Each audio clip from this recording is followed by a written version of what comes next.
once in a while, a movie comes around that's so unbelievable that it makes inspiring film critics like me ask the question, is this the career path I really want to go down?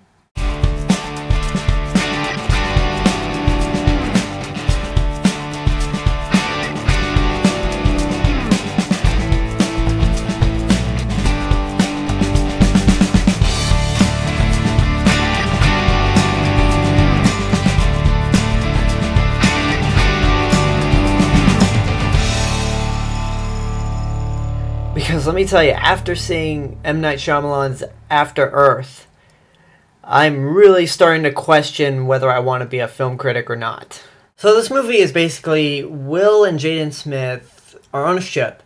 They crash land into an abandoned Earth. And Jaden Smith has to go find the tail end of the ship they crashed in, get a beacon that'll allow them to call for help and get off the planet. Now there's some bullshit backstory on why Earth was abandoned to begin with, but it doesn't matter at all because this movie does not take advantage of that backstory at all. I mean, it's basically a father and son survival movie. The most boring post-apocalyptic father-son survival movie I've ever seen in my life. Let me say this. I have never been a fan of M. Night Shyamalan at all. I've only seen The Happening in little bits and pieces of The Village. And his movies keep getting worse and worse the more films he makes. Now, I haven't seen The Sixth Sense. I haven't. But after seeing After Earth, I don't think I want to. I'm worried if I see The Sixth Sense now, I'm going to say, this movie sucks. Why do people like this movie?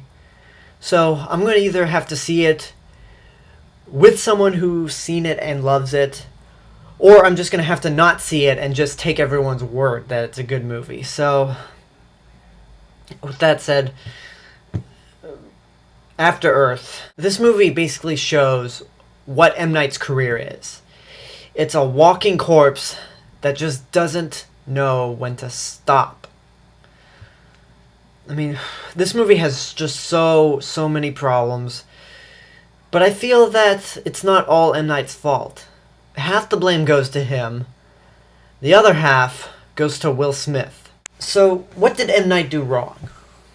Well, he is the director. And as the director, it's his job to make sure that the actors give a good performance, that it has some very exciting set pieces for a film of this kind, and there has to be several moments that make the audience go, wow. This movie has nothing. The acting in this movie is on the same level as the Twilight movies. It's just so bland, boring, that M. Night cannot direct actors. No one in this movie is convincing.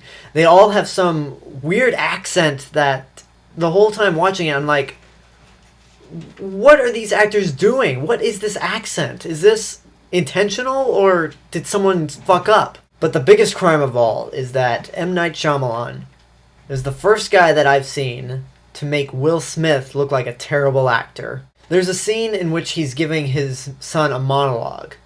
And Will Smith's acting is like, there was one time when I was out in the field and something happened. It's so much like that I actually, kid you not, fell asleep. I mean, in his past movies, Will Smith at least had some sort of charisma. And he was charming, even in his most mediocre stuff. In After Earth, he makes Vin Diesel look like Robert De Niro by comparison.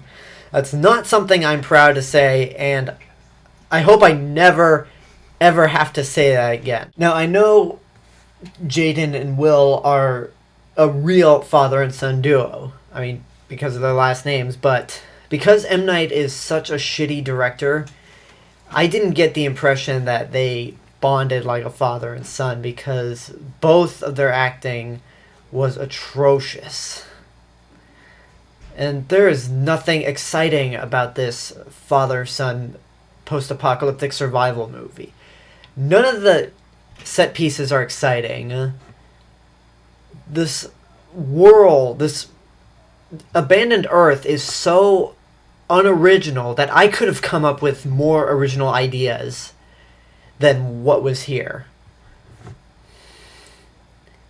And a lot of that has to contribute to CGI that ranges from okay to wow, that looks like shit. And then another contribution to this lazy post-apocalyptic Earth is the lighting. And that's a problem for the movie in general. I don't know who was responsible for the lighting, but this guy either needs to get a better lighting crew or he just needs to stop working on movies altogether. This movie was not released in 3D, but there were moments where I had to do this with my glasses. And like, wait a minute. This is not a 3D movie. Why is it so dark? Who lit this piece of shit? Okay, enough of ranting on M. Night. Why do I blame Will Smith for this movie? Well, he is the producer, and the job of a producer is to get the director, get your story out there, because Will Smith got credit for the story of this movie. And I gotta say, after The Last Airbender, why in the hell would anyone want to hire M. Night Shyamalan again? I mean, not only as the director of your story, but as the co-writer also.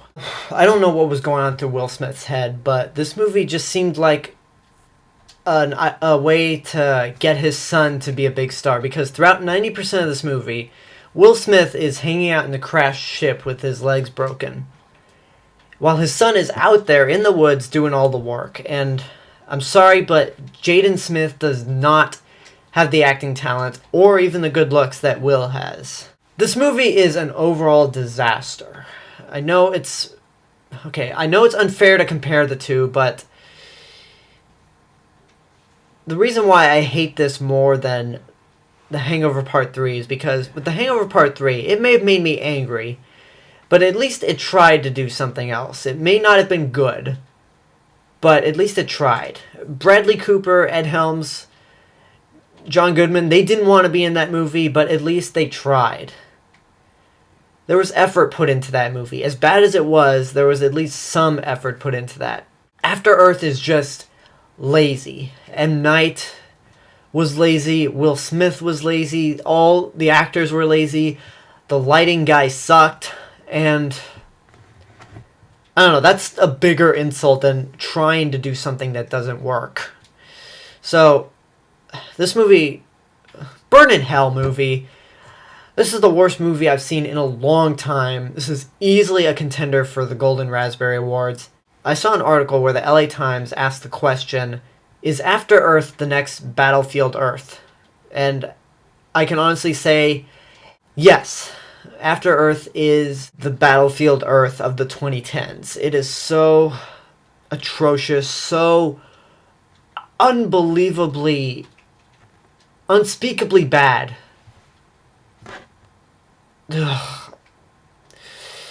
Now, what I said earlier about me questioning whether I want to be a film critic or not, admittedly, I still do, because I do get a joy out of picking movies like these apart and just going off on them, but I also get a joy about talking about really good movies and movies that I adore. So it may be a pain to see these kind of movies, but at least it gets a good end result, and I do it not only for my pleasure but for you guys also. So that's my review for After Earth. This has been The Cinemas with Mr. Robinson. Leave a comment, subscribe, check out my other channel, AlexG8462, and I will see you guys later. Bye.